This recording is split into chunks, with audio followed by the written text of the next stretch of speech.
Hi guys, it's Mandy from Mandyleeplays, and we got another Before You Buy. Today we are discussing everything you should know before you drop $40 for Tales of Xillia Remastered. Which, wow, $40 for a game is an actual steal nowadays, but it's still a lot of money, especially if you don't know anything about the game, so hopefully this video helps you out with just that. And this game also comes out when Dragon Quest comes out. I also did a video on that, so check it out if you're interested. And I'm over here wondering, remember the times where like horror games would come out in October? I don't think Tales of Xillia or Dragon Quest is a scary game, but hey, not everybody celebrates Halloween. If you end up liking the video, please hit that like button and consider subscribing if you're not yet subscribed. We are reaching the home stretch to 10K. And I hope we could get to that by the end of the year. And also hit that hype button if you want to. Alrighty, now down to the history. So Tales of Xillia began development after Tales of Hearts for the PlayStation Vita, and it was officially announced on July 2010 in the Weekly Shonen Jump magazine by Bandai Namco. It was also revealed that this game has two protagonists to choose from, and we'll go over those two later on in the story portion. The game was released on September 8th, 2011 in Japan, and of course, like a lot of games back in the day, we had to wait a longer time to get it localized. And with the last legs of the PlayStation 3, the game was finally released on August 6th, 2013. for North America. That is a long time for localization. Now during this time, a lot of JRPGs weren't looking as favorable as their Western counterparts because a lot of people wanted realistic graphics and all that stuff. So for this period, a lot of people call it the dead age when it came to JRPGs, and this led a lot of JRPGs to just die in obscurity. And during these times, Bandai Namco did not want Tales of Xillia to face the same fate. However, Bandai Namco had two games in particular that did really well in the West, and that gave them the confidence to finally release Tales of Xillia for the rest of the world. Now why I say all this is because it's interesting looking back from like a history perspective on the market when it came to your favorite games. And it does give me hope that things do change because we are living in the golden age of JRPGs. So it really got better as time went on. I'm not gonna say what scenario, but I do hope some things in the gaming industry change, and then we look back at this time as like, wow, that time sucked, but good thing we're doing better. Anyways, back to the video. Now, all these remakes and remasters are basically a group effort by Bandai Namco to modernize their old Tales series. And this project effort is called the Tales of Remastered project. That's why we've been seeing a lot of Tales remakes and remasters. Now, if you're a fan of the series, you would know that Tales of Xillia actually has two games, and there's good news regarding that. Bandai Namco has stated that Tales of Xillia 2 is in the works, although it hasn't been officially revealed, mainly because they want to reveal the projects that are almost done or currently done. And this perfectly lines up with the interview in TGC 2025 with Tomizana basically saying that the remaster's usual release order is intentional. Now I would have loved it to be in a bundle with the first game, but beggars can't be choosers. So that is it for the history of the game. Let's now move on forward to the consoles and technical details. So Tales of Xillia is releasing on all consoles except for the Switch 2. Gee, I wonder why. Although the PlayStation 4 and the Xbox One are not receiving support for these remasters. I kind of get why the Xbox One isn't going to do it, but the PlayStation 4 is still popular. So it's really sad to see that it's not going to get any PlayStation 4 support. As for the technical details, Bandai Namco provided a nice spreadsheet. I love when publishers and developers do that. It makes these videos way more easy, and I can get more information to you guys. Although this was released in Japan in Japanese, but fortunately RPG site translated the whole thing. I know, I'm fangirling over a legit spreadsheet. Anyways, so for the Switch version, it will run 1080p docked and 720p handheld at 30 FPS. So it's pretty much a basic Switch version. Not the ideal, but not broken either. And the Switch version is indeed the inferior version to play. And I'm not trying to be elitist, it's just looking at the facts. I felt like they could have aimed for a 60 FPS, but didn't want to go through the hassle of doing it. Now when it comes to playing a Switch game on the Switch 2, it won't get a performance boost. Do not put it in your Switch 2 expecting it to be a performance boost. It's not. And I'm emphasizing this because I don't want anyone to be confused. The only thing I've seen is the loading screens are a bit faster. Anyways, time for the PlayStation 5 and Xbox Series X. For those two consoles, it will be running at 4K 60 FPS. For the Xbox Series S, it'll be running at 440p 60 FPS. For the PC, it's kind of difficult. It all depends on what kind of specs you have. It could support up to 4K resolution and it could run up to 120 FPS, but that's only if your PC could support it and your monitor could support it. So for these moments, just gauge what your PC could do. Now for the Steam Deck,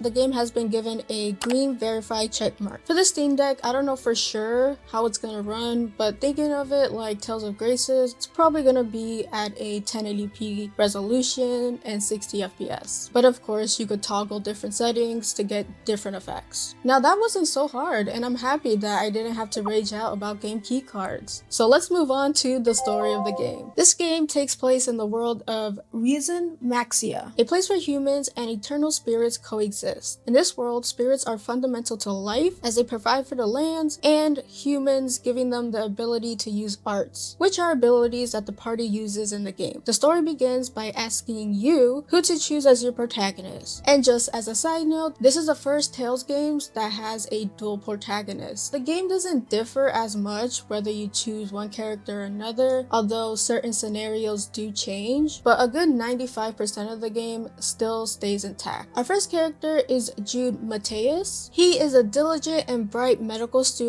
studying at the capital, and by his nature, he tends to get involved with a lot of people's problems. Then you have Milla Maxwell. She is a mysterious but powerful summoner. She arrives at the capital with a crucial mission, claiming to be Maxwell, the legendary lord and spirits. The story basically begins when Judah's life is turned upside down when he follows his professor to investigate a top secret military research facility. But during his investigation, he soon encounters Milla, and she is currently trying to destroy this whole project because she believes it's harming the spirits of the world. Soon, the discovery of this dangerous technology brands them as national traitors. So this unlikely pair, a med student and a self-proclaimed spirit chick, band together to uncover the bigger truth of the scenario. But of course, along the way, they gather a group of allies, each with their own reasons to be traveling with them and with their own set of powers. So while you're out there making enemies of powerful nations, you're gonna need to know some gameplay. And that's our next topic. At the heart of Tales of Xillia is the action JRPG gameplay, where combat is in real time and it's very player input heavy. You control one character directly in a 3D area, and in this battlefield you can move freely wherever you want, up and down, side to side. You can also guard,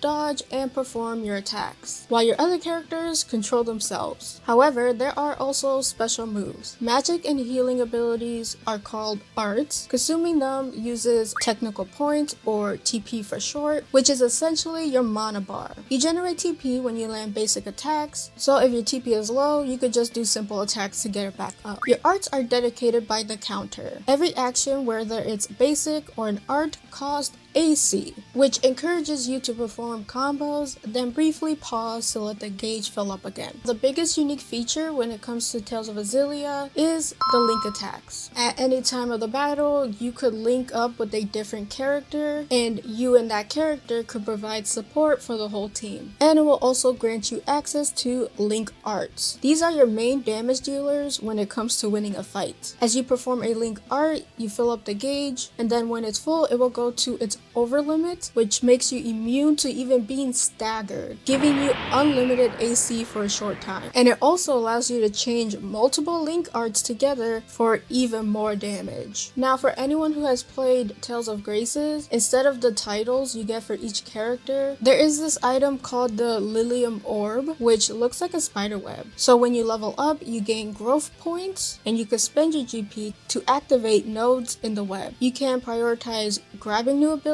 unlocking passive abilities, or just beefing up your stats. It really lets you customize your party. And I love this feature way more than the title things in Tales of Graces. That was a lot to keep tabs on. But now you know the story and the gameplay, but remember, this is indeed a remaster. So what are some quality of life changes? I'm gonna go through this one by one, so follow along. First is autosave. Next is the voice acting. There is dual audio between English and Japanese. ease. They also introduced dashing. It's kind of wild that it wasn't there before. And this makes exploring the outer world faster, along with destination points so you don't get lost. The next one is something that if you played previous Tales remasters or remakes, you're probably familiar with, and that is the Grade Shop. So the Grade Shop is shown to you in the beginning of the game, and you can essentially use in-game currency to buy modifiers for your game. Whether you buy some or not, I'm not judging, but some of these modifiers literally do break the game. Like increased experience points, and this goes up to 5 modifiers. You can also modify it to get double the money, double items, double material points, stuff like that. So yeah, the Grade Shop is there if you want to use it. I'm personally not gonna turn everything on. I'm just going to turn on maybe more currency, but that's about it. I feel like it takes away from the game, especially if you're playing it for the first time. Though, again, I don't judge if